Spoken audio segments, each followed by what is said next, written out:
Welcome to our channel. Thank you for taking your time, a few minutes out of your busy schedule to get to know how we survive in Ukraine. Our nonprofit is dedicated to delivering vital humanitarian aid to the rural residents in hard-to-reach, war-torn areas of Ukraine. I'm actually located in central Ukraine. Later you'll hear from our volunteers who are located in a hotspot, southern and eastern Ukraine. And you will hear in their own language and from my own words that the situation here on the ground in Ukraine is very different than how it is presented to you by your Western media channels on CNN, Fox News, MSNBC, or Sky News in the UK or Australia. You see, there are several reasons for that. Let me try to explain why the information differs dramatically. You see, they have professional copywriters, or people who write scripts professionally. And you also have professional teleprompter readers, TV anchors who are professionally trained, and they have many years, sometimes decades of experience of reading from the teleprompter so well that they're able to effortlessly step into your living room from your television screen. And they follow, the copywriters and people who stand behind them, they follow a certain agenda to create a certain narrative, to convince you of certain things. We don't have any agenda other than to show you the real picture on the ground in Ukraine. The situation is devastating, it's tragic, it's chaotic, it's dark, it's diabolical. As you'll see on your screens in just a little bit, you'll see charred buildings, charred cars, dead bodies laying everywhere on the streets, in battlefields and just open fields of Ukraine. Hundreds and hundreds of dead bodies, decaying. Can you imagine the smell? Now imagine if you knew the person that you recognize on the street. You said hello to your neighbor, or to your friend, God forbid, to your loved one. And then later that day, you walk by and you see that person laying on the street, dead, because of some mortal wound, from the shrapnel that flies at supersonic speeds. You may not know this, but when an explosion happens from a bomb or a mortar attack or a missile that explodes, what kills a person is not necessarily the air pressure or the air wave, but there are thousands upon thousands of metallic pieces or shrapnel or debris that just flies in any direction from the center of an explosion, from the blast itself. And that debris, the metallic particles, is what kills a person or wounds a person. And sometimes it can penetrate through concrete walls. There are many instances when people would be sleeping in a basement under a high-rise building. It's a relatively, safe concrete structure. But when an explosion happens nearby, just outside the wall, near the basement where people are sleeping, sometimes the force of the shrapnel, the metallic debris that travels so fast, it penetrates through the concrete wall, very thick walls, and wounds or kills the person behind the wall. And so, you may not know this, but now we have over 500,000 Ukrainian soldiers that have lost their lives. And the latest statistic estimates that we have 50,000 orphans or newly orphaned children in Ukraine. But if you just use simple math, 500,000 fathers who will never return home to their family members, probably I would have to guess that there'll be more than 50,000 orphans as a result of 500,000 fathers that will never return home. But be it as it may, can you imagine the devastation of children having to see all this? Children not being able to fall asleep because of explosions, constant bombardments, constant explosions, the sirens. Now, the living conditions, let me just describe it to you. The description that I'd like to give to you that's real, the real situation on the ground in Ukraine is this. Many people, especially in southern and eastern Ukraine, live in basements, or if they're in rural areas, in cellars.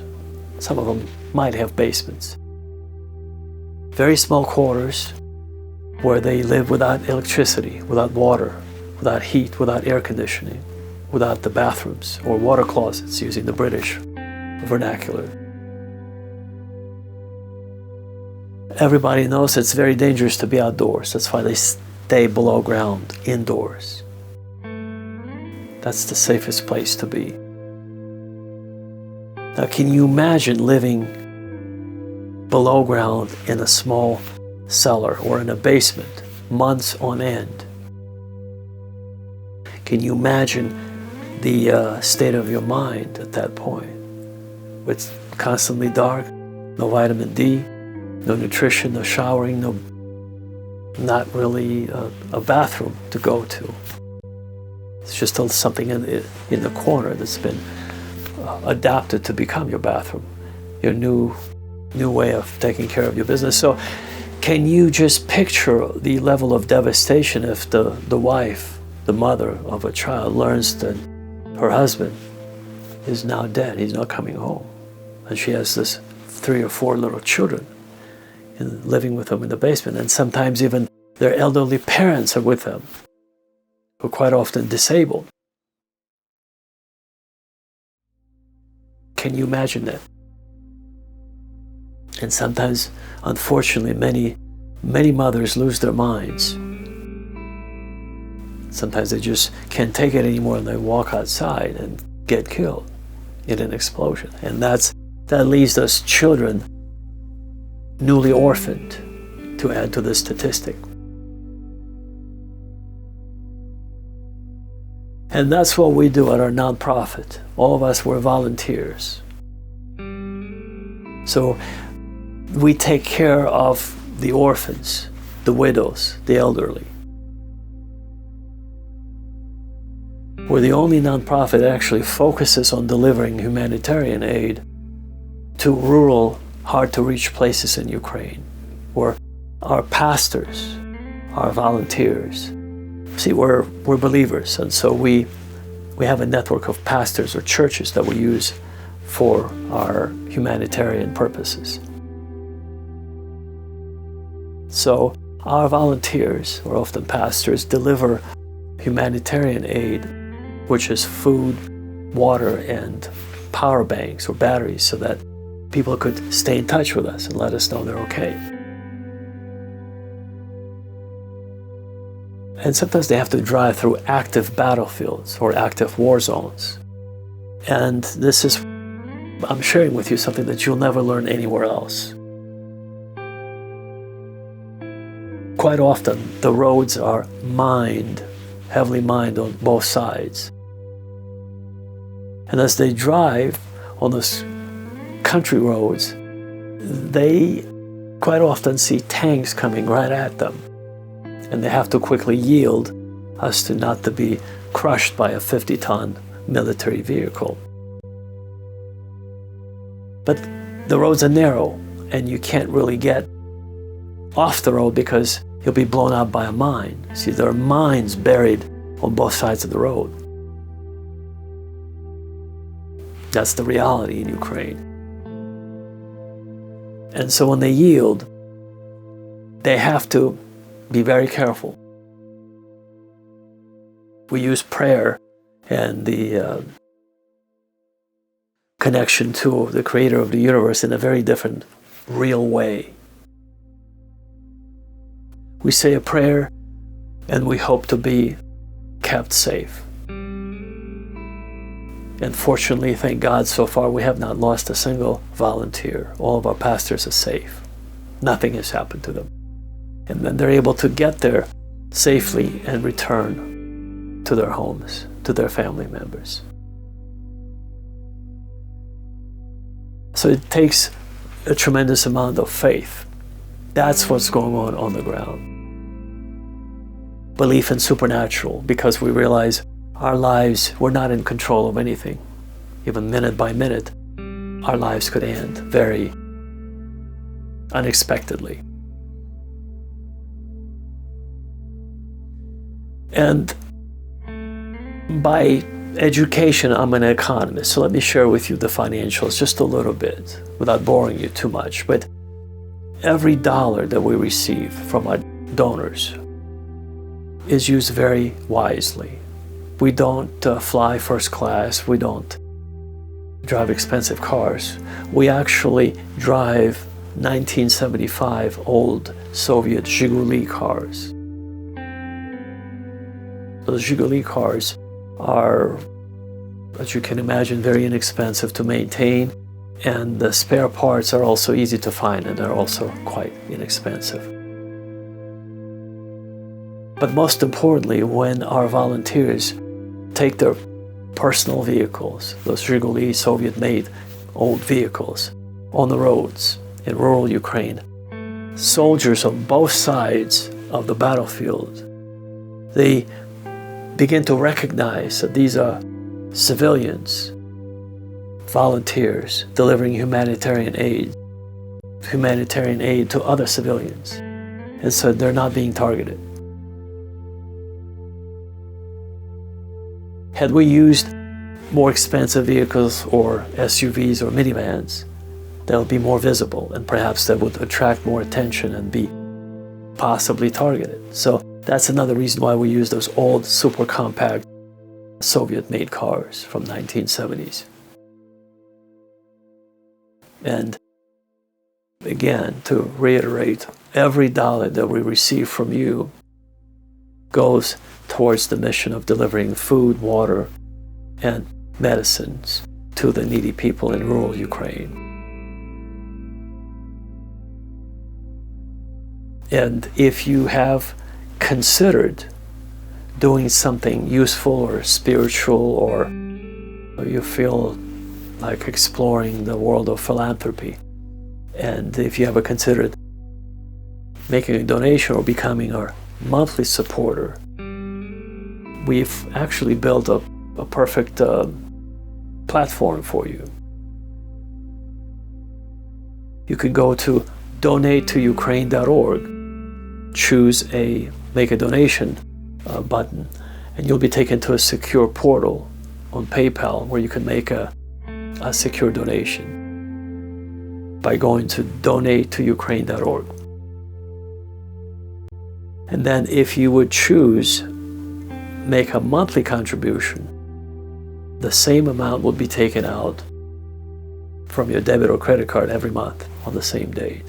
And if you have a PayPal account, of course, you can substitute that. You can make a donation from your PayPal account. One other analogy I'd like to give you, a little reference point, what $5 could do. For instance, if you're a coffee drinker anywhere in the West, a cup of coffee would probably cost $5 at least. If you were to donate to us $5, that would ensure that a child, a small child, would be fed, and baby formula would be bought, and diapers for a whole week would be provided for that small child. $7 would keep a family fed for a whole week. What is $7? Well, next time you brush your teeth, you may not have realized, but anywhere in the West, a tube of toothpaste costs about $7 on average.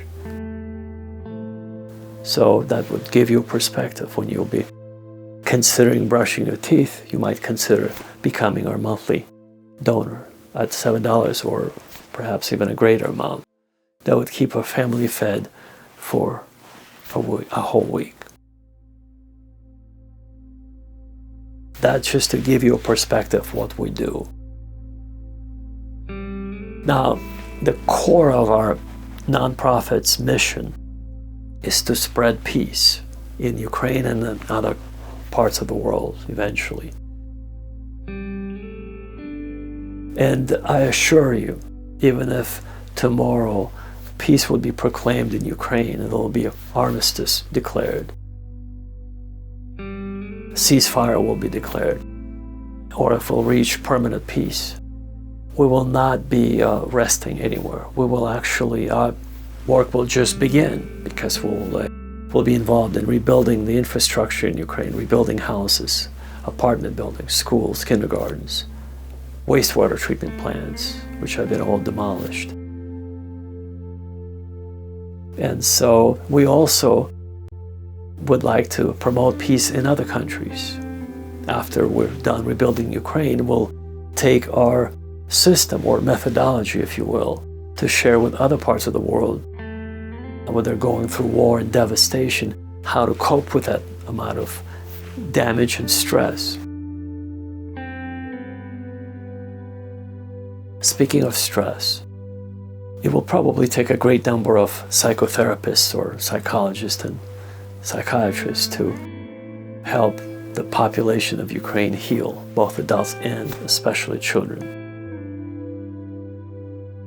Now imagine we're all going on 1 or 2 hours of sleep. You know, when you have explosions and sirens happening constantly, or people calling you with urgent requests, there is no time to sleep. It's not possible. So you're under constant stress, sort of a level of stress, high level of stress. And that, imagine adults barely able to cope with that. What about children? Well, that's where I think counseling would be crucial. And the post-traumatic stress disorder levels will be extremely high post-war. It would be very difficult for many people to rewire themselves psychologically to be able to go out and enjoy sunshine in the park. You know, perhaps it will take some time to heal. And so, but we will not stop at rebuilding Ukraine. Our goal is to spread the message of peace. And our mission, Agape, Ministry of Ukraine, Agape, of course, is the biblical term of Greek origin, which means the unconditional love of God that transcends all human understanding, gives us hope. It inspires us to unite into this one global family where we could promote peace and help each other. That's our ultimate goal. Our core mission is to promote peace around the world through diplomatic means, through religious means, through any other means possible, just to avoid this devastation and death and unnecessary lives lost because of corruption, because of hidden agenda, which I'm going to talk in my other videos, the hidden agenda behind the war machine, the military-industrial complex that President Eisenhower had warned us right before his retirement in a televised speech. And indeed, it's a very, very dark industry that profits from the deaths of many, many people around the world. So in other words, they employ special consultants or lobbyists to start wars around the world under very, very underhanded pretenses. And we're going to discuss it later in other videos. On this note, I'd like to say something positive, that because of your support, because of your kind words and your emails that you write to us, that gives us hope to live another day, to have a reason to live, to help other human beings. Your financial support, we're eternally grateful to you for everything that you send to us. And it gives us the opportunity to buy food, medicine, and water, and to deliver it to the needy, especially those needy people in rural Ukraine, where they otherwise would be neglected if it wasn't for our volunteers from our nonprofit. And so we want to thank you from the bottom of our hearts for everything you've done for us and you're doing for us still. We would like to let you know that if you haven't done so, if you would like to consider becoming our monthly supporter, you could go to our website, www.donatetoUkraine.org, and choose Make a Donation button. Click on that and you'll be taken to a secure page where you can make a donation through PayPal from your debit card or your credit card. We are eternally grateful for any amount you wish to donate. We appreciate any effort that you choose to extend to us to help the needy people of Ukraine live another day. Thank you, and as we say here, Slava Bogu, мы все вместе. Thank God we're working together as a team, as a family. Please join our movement, our peace movement. Sign up for our newsletter. Please share this message with your family, circle of friends and family members to help us promote the message of peace, because we're desperately looking forward for the day when we'll have peace in Ukraine. On this note, I want to thank you again. I want to mention that we pray for your safety, for your well-being out there, no matter where you live. So thank you to all of you, our audience, our supporters. God bless you. Take care. And we truly hope to see you at the very top in paradise of God. Thank you, and we'll talk again soon. Take care.